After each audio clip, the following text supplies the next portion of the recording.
আলহামদুলিল্লাহি রাব্বিল আলামিন ওয়াসসালাতু ওয়াসসালামু আলা আশরাফিল আমবিয়াই ওয়াল মুরসালিন ওয়া আলা আলিহি ওয়া সাহবিহি আজমাইন। আউযু বিল্লাহি মিনাশ শাইতানির রাজিম। বিসমিল্লাহির রহমানির রহিম। সম্মানিত দর্শক শ্রোতাবৃন্দ, ভাই এবং বোনেরা, আসসালামু আলাইকুম ওয়া রাহমাতুল্লাহি ওয়া বারাকাতুহু। আমরা আল্লাহ সুবহানাহু ওয়া তাআলার অফুরন্ত অনুগ্রহের শুকর আদায় করি, যিনি প্রতিদিনকার মতো আজও আমাদেরকে ইসলামিক টিভি কর্তৃক আয়োজিত আজকের এই মহাজীবন অনুষ্ঠানে আমাদেরকে উপস্থিত থাকার সুযোগ করে দিলেন। এজন্য আমরা পড়ি আলহামদুলিল্লাহ। সম্মানিত ভাই এবং বোনেরা, আমরা দীর্ঘদিন থেকে আপনাদের সামনে আলোচনা রাখছি ইসলামের চতুর্থ খলিফা হযরত আলী কাররামাল্লাহু ওয়াজহাহুর জীবনের বিভিন্ন দিক ও বিভাগ নিয়ে। আমরা সে সমস্ত আলোচনা থেকে যে কথাটি বিশ্ববাসীর সামনে আমরা তুলে ধরতে চেয়েছি তা হচ্ছে এই, হযরত আলী রাদিয়াল্লাহু তাআলা আনহু ছিলেন মানবীয় সকল গুণে গুণান্বিত এক পরিপূর্ণ মানুষ। তিনি ছিলেন ইনসানে কামিল। রাসূল পাক সাল্লাল্লাহু আলাইহি ওয়াসাল্লামের জীবনের মহত্তম আদর্শগুলি সবকিছুই তার জীবনে পূর্ণ মাত্রায় প্রতিফলিত হয়েছিল, যেহেতু তিনি সেই ছোটবেলা থেকেই হুজুরে পাক সাল্লাল্লাহু আলাইহি ওয়াসাল্লামের প্রত্যক্ষ তত্ত্বাবধানে এবং তার শ্রেষ্ঠতম প্রশিক্ষণের মাধ্যমেই তিনি গড়ে উঠেছিলেন এবং আল্লাহ পাকের প্রতি ভরসা নিয়ে, তার প্রতি পরিপূর্ণ বিশ্বাস নিয়ে তিনি তার জীবনযাপন শুরু করেছিলেন। হযরত আলী রাদিয়াল্লাহু তাআলা আনহুর এই পরিপূর্ণ যোগ্যতা যখন তার জীবনে পরিপূর্ণরূপে বিকাশ লাভ করল, এরপরে আল্লাহ রাব্বুল আলামিন তাকে মুসলমানদের খলিফা হিসাবে বাছাই করে নিলেন। আমরা আজকের পর্বে আপনাদের সামনে আলোচনা রাখতে চাই হযরত আলী রাদিয়াল্লাহু তাআলা আনহুর খেলাফত লাভ, যা তিনি ইসলামের তৃতীয় খলিফায়ে রাশিদিন হযরতে উসমান রাদিয়াল্লাহু তাআলা আনহুর শাহাদাতের পর লাভ করেছিলেন। তা কিভাবে, সেই বিষয়ক আলোচনা আজ আপনাদের সামনে আমরা রাখতে চাই। আল্লাহ রাব্বুল আলামিন যেন এই আলোচনা থেকে আমাদের চিন্তাধারার সঠিক পরিশুদ্ধি দান করেন এবং আমরা যেন এই আলোচনা থেকে উপকৃত হতে পারি। আল্লাহ পাক যেন আমাদেরকে সেই তৌফিক দান করুন। আমরা সকলেই পড়ি আমিন। সম্মানিত ভাই এবং বোনেরা, ইসলামের তৃতীয় খলিফায়ে রাশিদিন হযরতে উসমান বিন আফফান রাদিয়াল্লাহু তাআলা আনহুর দুঃখজনক শাহাদাতের পর মদিনাতে ভয়াবহ নৈরাজ্য শুরু হলো। এর পূর্বে এরকম নৈরাজ্য কখনো দেখা দেয়নি। একদিকে নির্মম অবরোধ, অপরদিকে তার মৃত্যু, তার শাহাদাতের মাধ্যমে সকল মদিনাবাসীর ভিতরে এক মারাত্মক দুশ্চিন্তা, কষ্ট ছেয়ে ফেলল। সময়টা ছিল জিলহজ মাস। নেতৃস্থানীয় সাহাবারা তখন ছিলেন মক্কা মুআজ্জামায় হজ পালনরত। এরকম পরিস্থিতিতে তার শাহাদাত অনুষ্ঠিত হয় এবং সন্ত্রাসী যে বাহিনী, যারা এরকম ভয়াবহ অন্যায় কাজের সূত্রপাত করল, তার প্রতিফলনে মদিনার সর্বশ্রেণীর মানুষ ভীত বিহব্বল হয়ে পড়ল। একদিকে সাহাবে কেরাম, অন্যদিকে তাবিঈনরা, মুহাজির আনসারেরা সকলেই নিদারুণ কষ্টে কালাতিপাত করতে থাকল। এরকম পরিস্থিতিতে খলিফাবিহীন মুসলিম উম্মাহ এরকম পরিস্থিতি বেশি সময় চলতে পারে না, কারণ তখন মুসলিম সাম্রাজ্য বিস্তৃত ছিল। একদিকে রোম সীমান্ত থেকে শুরু করে ইয়েমেন পর্যন্ত, অন্যদিকে আফগানিস্তান থেকে শুরু করে দক্ষিণ আফ্রিকা পর্যন্ত এই সুবিপুল বিস্তৃত এই ইসলামী সাম্রাজ্য খলিফা ব্যতীত একদিনও তো চলা সম্ভব নয়। সুতরাং এই ভয়সংকুল পরিবেশও প্রতিটি মানুষ অনুভব করছিল যে আমাদের অতি সত্বর মুসলিম বিশ্বের খলিফা নির্বাচন করা দরকার। কিন্তু কেউ তেমন কোনো পদক্ষেপ নেওয়ার কোনো ফুরসত তারা পাচ্ছিল না। ওদিকে সন্ত্রাসীরাও চিন্তা করতে লাগলো, আমরা তো যাকে হত্যা করলাম হযরত উসমান রাদিয়াল্লাহু তাআলা আনহু, তার নিযুক্ত বিভিন্ন গভর্নরেরাই তো বিভিন্ন প্রদেশ শাসন করছে। এরকম পরিস্থিতিতে আমরা যদি মদিনা থেকে বের হয়ে নিজ নিজ দেশে ফিরে যাই, তাহলে সেখানেও আমাদের জীবনের কোনো নিরাপত্তা নাই। সুতরাং অবশ্যই কোনো গ্রহণযোগ্য কোনো ব্যক্তিত্বের ছত্রছায়ায় আমাদেরকে থাকতে হবে। তাই সন্ত্রাসী বিদ্রোহীরাও খলিফা নির্বাচনের বিষয়ে ভাবতে লাগলো এবং এই ভাবনা নিয়ে তারা তখনকার সর্বোত্তম ব্যক্তিত্ব যিনি ছিলেন তিনি হচ্ছেন হযরত আলী রাদিয়াল্লাহু তাআলা আনহু, তার কাছে গিয়ে তারা উপস্থিত হলো। এবং হযরত উমর রাদিয়াল্লাহু তাআলা আনহুর শাহাদাতের সময়ও এটাই প্রমাণিত ছিল যে হযরত উসমান রাদিয়াল্লাহু তাআলা আনহুর পর হযরত আলী রাদিয়াল্লাহু তাআলা আনহুই হচ্ছেন মুসলিম উম্মাহর ভিতরে তখন শ্রেষ্ঠতম ব্যক্তি। হযরত উমর রাদিয়াল্লাহু তাআলা আনহু 6 সদস্য বিশিষ্ট যে নির্বাচনী শুরা গঠন করে দিয়েছিলেন তার মধ্যে ছিলেন হযরত উসমান রাদিয়াল্লাহু তাআলা আনহু, হযরত আলী রাদিয়াল্লাহু তাআলা আনহু, হযরত আব্দুর রহমান বিন আউফ রাদিয়াল্লাহু তাআলা আনহু, হযরত সাদ বিন আবি ওয়াক্কাস রাদিয়াল্লাহু তাআলা আনহু, হযরত জুবাইর রাদিয়াল্লাহু তাআলা আনহু এবং হযরত তালহা বিন উবাইদুল্লাহ রাদিয়াল্লাহু তাআলা আনহু। এবং এই 6 জনের মধ্যে 4 জনই হযরত উসমান রাদিয়াল্লাহু তাআলা আনহু এবং হযরত আলী রাদিয়াল্লাহু তাআলা আনহুর জন্য তারা নিজেদের প্রার্থিতা প্রত্যাহার করে নিয়েছিলেন। এবং হযরত আব্দুর রহমান বিন আউফ রাদিয়াল্লাহু তাআলা আনহু দীর্ঘ 3 দিন 3 রাত একাধারে তিনি মদিনার এবং পার্শ্ববর্তী এলাকার সর্বশ্রেণীর মানুষের কাছে গিয়ে গিয়ে তাদের কাছ থেকে যে সমর্থন নিয়েছিলেন সেখানেও প্রমাণিত হয়েছিল যে 2 জন ব্যক্তি মুসলিম উম্মাহর জন্য সর্বোত্তম। সেই সময় তার একজন হচ্ছেন হযরত উসমান রাদিয়াল্লাহু তাআলা আনহু এবং অপরজন হচ্ছেন হযরত আলী রাদিয়াল্লাহু তাআলা আনহু। উসমান রাদিয়াল্লাহু তাআলা আনহুর খেলাফত লাভের পর এটা তো সর্বসম্মতভাবেই সকলের সামনে এটা প্রমাণিত ছিল যে শ্রেষ্ঠতম ব্যক্তি হচ্ছেন হযরত আলী রাদিয়াল্লাহু তাআলা। সুতরাং স্বাভাবিকভাবেই উসমান রাদিয়াল্লাহু তাআলা আনহুর শাহাদাতের পর উম্মাতের সামনে সর্বোত্তম আস্থাভাজন ব্যক্তি ছিলেন হযরত আলী রাদিয়াল্লাহু তাআলা আনহু। সে কারণে বিদ্রোহী, সন্ত্রাসী এবং অন্যদিকে সর্বোত্তম মানব সম্প্রদায় হিসেবে যারা ছিলেন সাহাবে একরাম এবং মুহাজির এবং আনসারেরা, তাবিঈনরা সকলের দৃষ্টি সমভাবে হযরত আলী রাদিয়াল্লাহু তাআলা আনহুর প্রতি খেলাফতের ব্যাপারে নিবদ্ধ হল। এরকম পরিস্থিতিতে হযরতে আলী রাদিয়াল্লাহু তাআলা আনহুর সামনে গিয়ে উসমান রাদিয়াল্লাহু তাআলা আনহুর হত্যাকারীরা তার সামনে উপস্থিত হয়ে তাকে অনুরোধ জানালো যে আপনি খেলাফতের দায়িত্ব গ্রহণ করুন। হযরত আলী রাদিয়াল্লাহু তাআলা আনহু তার সেই সময়কার সামর্থ্য অনুযায়ী সর্বোচ্চ চেষ্টা করেছিলেন উসমান রাদিয়াল্লাহু তাআলা আনহুকে বিদ্রোহীদের হাত থেকে রক্ষা করার জন্য, যেজন্য তিনি তার 2 জন স্নেহাস্পদ পুত্র হযরত হাসান রাদিয়াল্লাহু তাআলা আনহু এবং হযরত হুসাইন রাদিয়াল্লাহু তাআলা আনহুকে উসমান রাদিয়াল্লাহু তাআলা আনহুর হেফাজতের জন্য নিয়োগ করেছিলেন। যখন তার পরিবারে পানির হাহাকার চলছিল তখনও তিনি সাহস করে পানি পৌঁছিয়ে দিয়েছিলেন, বিদ্রোহীদেরকে নিরস্ত করেছিলেন, বারবার আপ্রাণ চেষ্টা করে বাধা দিয়েছিলেন। তারপরও যখন উসমান রাদিয়াল্লাহু তাআলা আনহুর শাহাদাত অনুষ্ঠিত হলো তখন তিনি এতখানি ব্যথিত হয়েছিলেন যে তিনি চাচ্ছিলেন দুনিয়ার এ সমস্ত কারবারে আর তিনি ব্যস্ত থাকবেন না। তিনি দুনিয়া বিমুখ জীবনযাপন করার জন্য মদিনা ত্যাগ করার মতোই সিদ্ধান্ত তিনি নিয়েছিলেন। এজন্য তিনি তাদের প্রস্তাবে রাজি হলেন না। এরপরে তারা চলে গেলেন। এরপরে বিদ্রোহীরা চলে গেল হযরতে তালহার কাছে, চলে গেল হযরত জুবাইর রাদিয়াল্লাহু তাআলা আনহুর কাছে, তাকেও প্রস্তাব দেওয়া হলো। সাদ বিন আবি ওয়াক্কাস রাদিয়াল্লাহু তাআলা আনহুকেও প্রস্তাব দেওয়া হলো। তারা কেউই এরকম প্রতিকূল পরিস্থিতিতে খেলাফতের এই গুরুভার গ্রহণ করতে সম্মত হলেন না। তখন সন্ত্রাসীরাও খুব চিন্তিত হয়ে পড়ল যে এখন আমাদের উপায় কি। এরকম পরিস্থিতিতে তারা কাপুরুষের মতো ব্যবহার করলো মদিনাবাসীর সাথে। তারা এই অসহায় মদিনাবাসীরকে তারা ভীতি প্রদর্শন করে বলল যে তোমাদেরকে আমরা 3 দিন সময় দিচ্ছি, এই 3 দিনের মধ্যে যদি মুসলিম উম্মার খলিফা যদি তোমরা নির্বাচন করতে না পারো তাহলে মনে রাখো আমরা তোমাদের শ্রদ্ধেয় ব্যক্তিত্ব যারা হযরত আলী রাদিয়াল্লাহু তাআলা আনহু, হযরতে তালহা রাদিয়াল্লাহু তাআলা আনহু এবং এরপরে জুবাইর রাদিয়াল্লাহু তাআলা আনহু সহ আরো সম্মানিত ব্যক্তিবর্গকে আমরা হত্যা করব। তাদের এই ষড়যন্ত্র কাজ হলো মনে হলো। তাদের এই ভীতি প্রদর্শনে আরো চিন্তাসংকুল পরিস্থিতি সৃষ্টি হলো এবং মদিনাবাসীরা তখন তারা হযরত আলী রাদিয়াল্লাহু তাআলা আনহুর সামনে উপস্থিত হয়ে বিনয়ের সাথে তাকে খেলাফতের দায়িত্ব নেওয়ার জন্য বারবার অনুরোধ জানাতে লাগলো। কিন্তু তিনি প্রতিবারই তাদের এই আবদার প্রত্যাখ্যান করতে লাগলেন। অবশেষে মদিনাবাসীর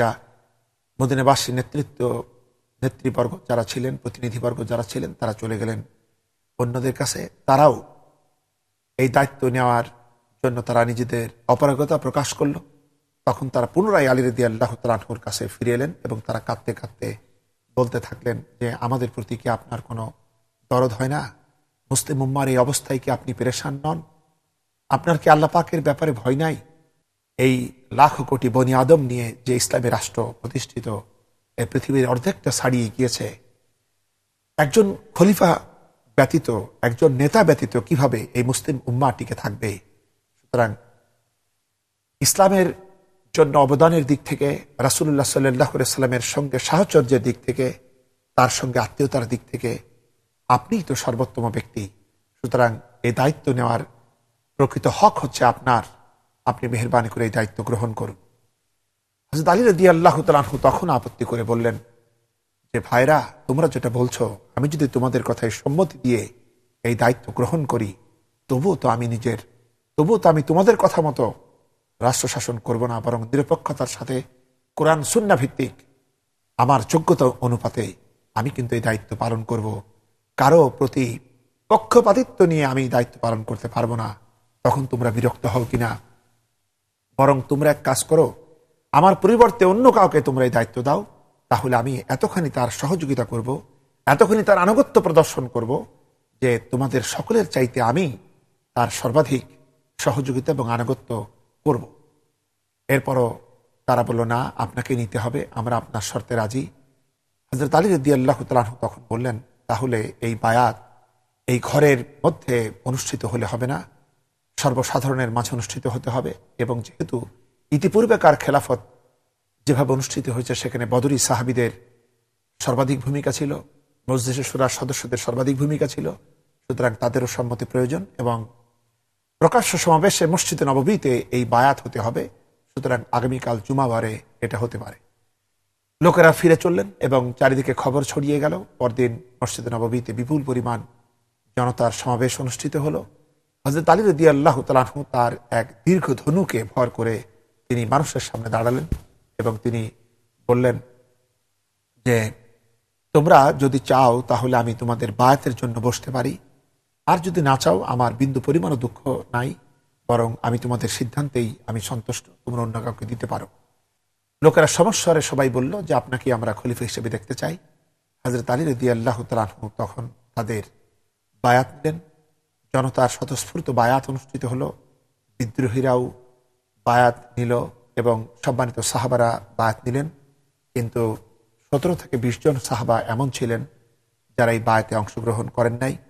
এটা সেই পরিস্থিতির কারণেই তারা এত কষ্ট পেয়েছিলেন, এত দুঃখিত হয়েছিলেন, তাদের মন এতখানি ভেঙে পড়েছিল যে তারা মনে করলে এটা একটা ফিতনার সময়, ফিতনার জামানা, এরকম পরিস্থিতি মনে করে তারা বায়াত গ্রহণে বিরত রইল। এই সুযোগে কিছু লোকেরা বলে থাকেন যে যেহেতু তারা বায়াত নাই সেজন্য হযরত আলী রাদিয়াল্লাহু তাআলা আনহু বৈধ খলিফা নন। কিন্তু এই কথা সম্পূর্ণই বাজে কথা। কারণ আমরা ইতিহাস পর্যালোচনা করতে গিয়ে দেখতে পেয়েছি হযরতে আবু বকর সিদ্দিক রাদিয়াল্লাহু তাআলা আনহুর খেলাফত কালে তখন মদিনার আনসারীদের নেতৃস্থানীয় সাহাবী, প্রখ্যাত সাহাবী হযরত সাদ বিন উবাদা রাদিয়াল্লাহু তাআলা আনহু তার বায়াত নেন নাই এবং আজীবন তিনি আবু বকর রাদিয়াল্লাহু তাআলা আনহুর বায়াত গ্রহণ করেন নাই। এমনকি হযরত উমর রাদিয়াল্লাহু তাআলা আনহুর হাতেও তিনি বায়াত করেন নাই এবং তিনি মদিনা ছেড়ে চলে গিয়েছিলেন মনক্ষুণ্ণ হয়ে। তারপরও তাদের খেলাফত যখন প্রশ্নবোধক হয় নাই, সুতরাং উম্মাতের বিপুল অংশ যখন হযরত আলী রাদিয়াল্লাহু তাআলা আনহুর কাছে বায়াত নিয়েছেন, তখন 17-20 জনের বায়াতের কারণে যে বায়াতটা তারা করেন নাই ব্যক্তিগত কারণেই, এটা ছিল তাদের একটি নেতিবাচক অনুভূতি, যার কারণে তারা নেন নাই। এর কারণে আসলে কোনো মতেই হযরত আলী রাদিয়াল্লাহু তাআলা আনহুর খেলাফত প্রশ্নবোধক চিহ্ন হয়ে দেখা দেয় না। সম্মানিত ভাই এবং বোনেরা, কিন্তু এভাবে হযরত আলী রাদিয়াল্লাহু তাআলা আনহু খেলাফতের মসনদে আসীন হলেন এবং তার এই খেলাফত লাভের মাধ্যমে মুসলিম উম্মাহ পুনরায় খেলাফতে রাশেদিনের বিপর্যস্ত অবস্থাকে পুনরায় পূর্বের অবস্থায় নিয়ে আসার জন্য সুযোগ লাভ করলেন। এবং হযরত আলী রাদিয়াল্লাহু তাআলা আনহু এ ব্যাপারে তিনি একটি সুযোগ পেলেন খেলাফতে রাশেদিনের এই সুন্দরতম ব্যবস্থাকে পুনরায় প্রতিষ্ঠিত করা। কিন্তু দুঃখজনক হলেও এটাই সত্য যে এমন 3টি ফাটল তখন অনুষ্ঠিত হয়ে গেল, এমন 3টি ফাটল খোলাফায়ে রাশিদার এই সুবিন্যস্ত সুশৃঙ্খল ব্যবস্থার মাঝে দেখা দিল, যার কারণে আপ্রাণ চেষ্টা সত্ত্বেও, আন্তরিকতার পরিপূর্ণতা সত্ত্বেও খেলাফতে রাশিদিনের বিপর্যয়ের ধারা অব্যাহত রইল এবং তা পুনরায় আগের মতো ফিরিয়ে আনা সম্ভবপর হল না। সম্মানিত ভাই এবং বোনেরা, আমরা আমাদের এই সংক্ষিপ্ত আলোচনার ভিতরে আমরা যে বিষয়টি তুলে ধরতে চাইলাম তা হচ্ছে, এক বিপদ সংকুল প্রতিকূল পরিস্থিতিতে হযরত আলী রাদিয়াল্লাহু তাআলা আনহু খেলাফত লাভ করেন। এবার আমরা যে বিষয়ক আলোচনা করতে চাই যে তিনি খেলাফতের এই সমুন্নত আসনে, সর্বোচ্চ আসনে প্রতিষ্ঠিত হওয়ার পরও খেলাফতে রাশিদিনের এই সুন্দরতম ব্যবস্থা কেন, কি কারণে পূর্বের মতো প্রতিষ্ঠিত করা সম্ভবপর হলো না, বরং ক্রমে ক্রমে তা কিভাবে রাজতন্ত্রের স্বৈরতান্ত্রিক রূপে পরিগণিত হতে থাকলো, সেই বিষয়ক আলোচনা আপনাদের সামনে পেশ করতে চাই।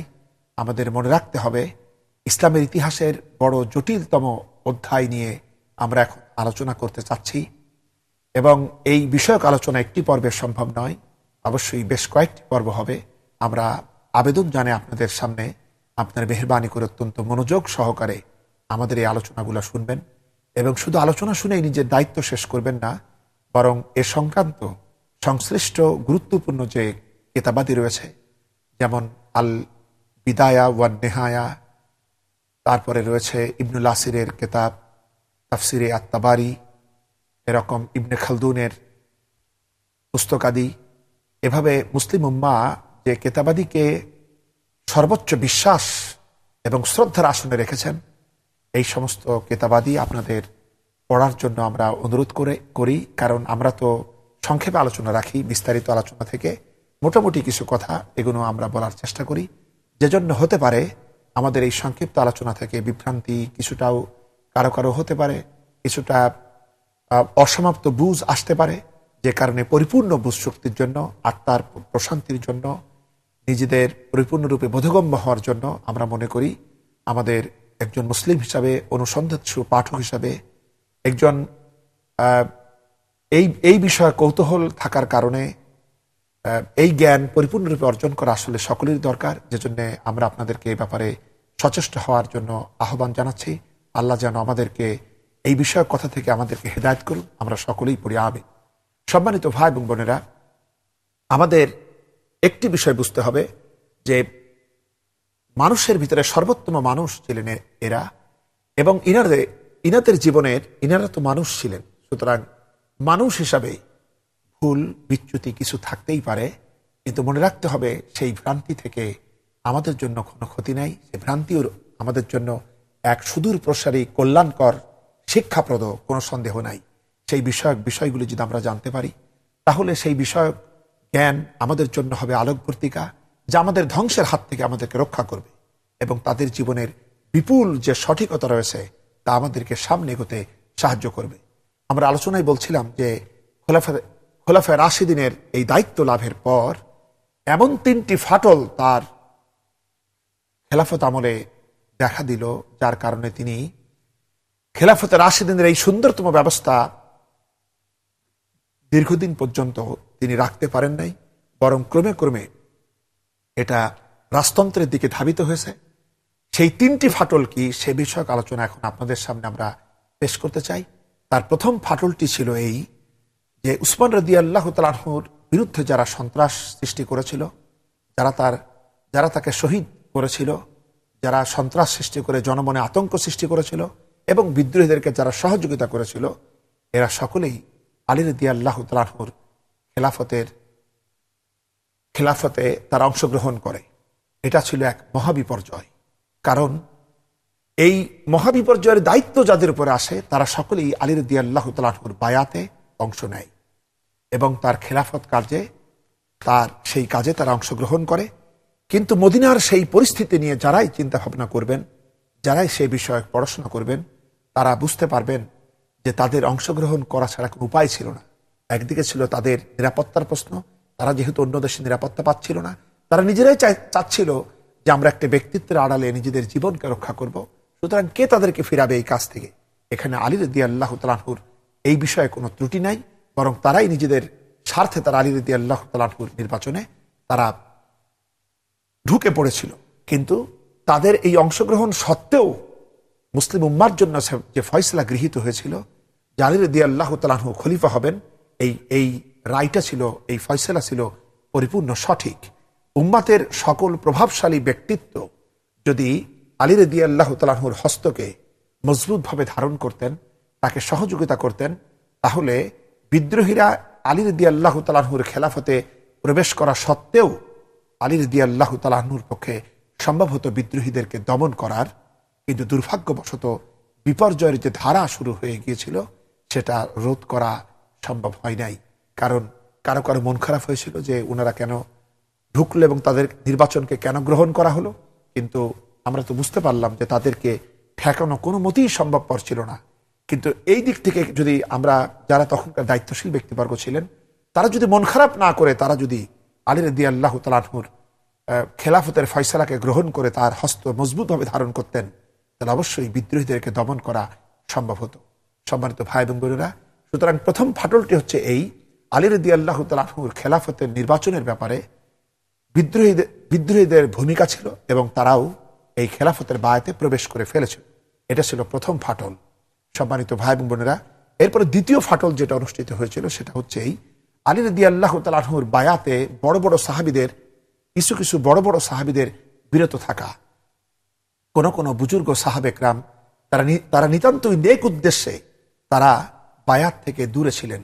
তারা মনে করছিলেন এটা ছিল একটা ফিতনা থেকে দূরে থাকতে হবে। কিন্তু পরবর্তী ঘটনা প্রবাহ প্রমাণ করল, যারা যে ফিতনা থেকে বাঁচার জন্য বায়াতে শামিল হয়েছিলেন না, তাদের এই নীরবতাই এর থেকেও অনেক বড় ফিতনার কারণ হয়ে দাঁড়ালো।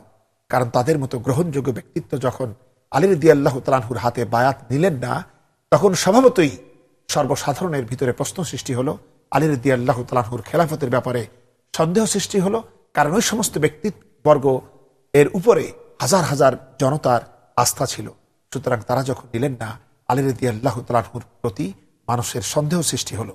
খেলাফতের রাশেদার ব্যবস্থা নবপর্যায়ে বহাল করার জন্য যে একাগ্রতার প্রয়োজন ছিল, যে সহযোগিতার প্রয়োজন ছিল, যে সহযোগিতা ছাড়া আলী রাদিয়াল্লাহু তাআলা আনহু এটা পুরোপুরি রূপে আঞ্জাম দিতে পারতেন না, দুর্ভাগ্যজনকভাবে সে শর্ত পূরণ হলো না, ফাটলটি রয়েই গেল। সম্মানিত ভাই এবং বোনেরা, আমরা আগামী পর্বে আপনাদের সামনে তৃতীয় ফাটল এবং তার বিস্তারিত ব্যাখ্যা পেশ করার জন্য সচেষ্ট থাকব।